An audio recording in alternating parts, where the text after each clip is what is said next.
Nada mina guna so pula sala yugo Ta khelo no so to le gwi o Wa thuna me ti po ya po to ni ta ko ti pa He as a go to look at the blada Ta khelo ma ta no da so go to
Gari gadana kupati kuya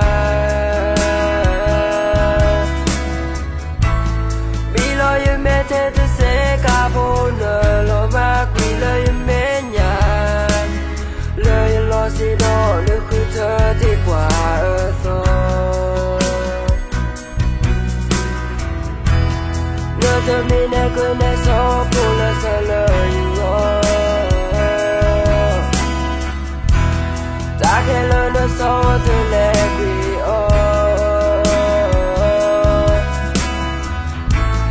What when I met people ya go to the taco tipa Here so go to look at the blada Da calamasa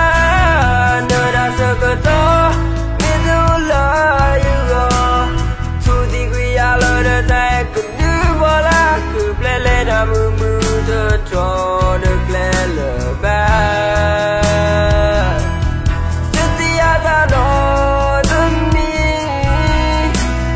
Love my father now Say to me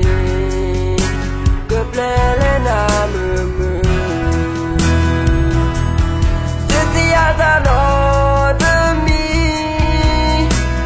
Love my father now Playing on the moon Tell me Good playing on